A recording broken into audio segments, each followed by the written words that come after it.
ជំរាបសួរបងប្អូនទាំងអស់គ្នានេះនៅចការកាហ្វេ Pida ដែលយើងដាំកាហ្វេតាំងពី Arabica ហើយនិង Robusta ហើយអ្វីដែលជាបញ្ហាធ្ងន់ធ្ងរនៅក្នុងចការយើងឆ្នាំនេះគឺរលកកម្ដៅ Super El Niño ដែលវាធ្វើឲ្យកាហ្វេដែលដាំទូចដែលយើងដាំឆ្នាំថ្មីហ្នឹងគឺវាបាន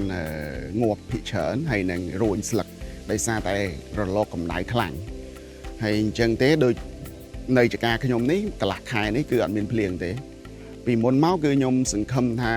ខ្ញុំអត់ទាន់បានតប្រព័ន្ធស្រោចស្រពទឹកនឹងទេដែលខ្ញុំគិតថាដើមរដូវវស្សានេះនឹងមានភ្លៀងហើយធ្វើឲ្យកាហ្វេក្នុង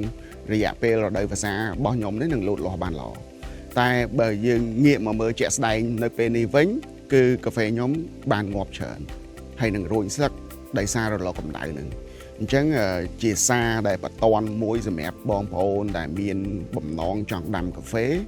ហើយនឹងបានដាំរួចគឺត្រូវតែគិតពីប្រភពទឹកហើយតប្រព័ន្ធទឹកឲ្យបានល្អមុននឹងចាប់ផ្ដើមដាំវាហើយបើអ្នកដាំហើយគឺត្រូវតែបន្ទាន់ហ្មងគឺរៀបចំប្រព័ន្ធទឹកព្រោះយើងឃើញហើយរលកកម្ដៅនេះវានឹងបន្តទៅមុខទៀតយូរអញ្ចឹងចាំបាច់បំផុតហើយបើសិនជាកន្លែងដែលអត់មានប្រភពទឹកគឺកុំធ្វើកាហ្វេតែម្ដងបើសិនជាយើងនៅតែចង់ធ្វើគឺការខាតបង់នឹងមានច្រើនសម្រាប់បងប្អូនប្រជាកសិករយើងក្នុងថ្ងៃនេះដែរយើងក៏បាន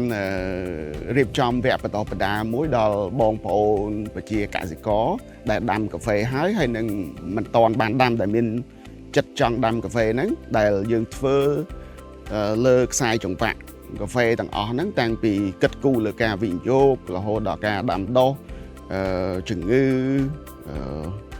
អីជាមួយនឹងការកែច្នៃជាមួយនឹងទីផ្សារហើយនៅក្នុងនឹងអ្វីដែលយើងសង្កត់ធ្ងន់ហ្នឹងគឺប្រព័ន្ធស្រោចស្រពហើយនឹងប្រភពទឹកព្រោះយើងដឹងហើយថា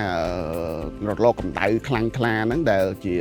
គេហៅថា Super El Niño ហ្នឹងវាបានជះជាក់ស្ដែងនៅលើចការខ្ញុំផ្ទាល់ហើយនៅចការរបស់ប្រជាកសិករផ្សេងទៀតអញ្ចឹងហើយបានយើងនិយាយពីសារៈសំខាន់នៃប្រព័ន្ធផ្គត់ផ្គង់ទឹកអីទាំងអស់ហ្នឹងប្រភពទឹកហ្នឹងហើយវគ្គបន្តតាលនេះក៏បានការគ្រប់គ្រងពីរដ្ឋាភិបាលអូស្ត្រាលីដែរហើយយើងនឹងបន្តធ្វើបន្ថែមទៀតដើម្បីផ្សព្វផ្សាយឲ្យប្រជាកសិករហ្នឹងបានយល់ដឹងពីដំណាំកាហ្វេហើយនឹងការទប់ទល់ជាមួយនឹងរលកកម្ដៅ Super El Niño ហ្នឹងបាទសូមអរគុណ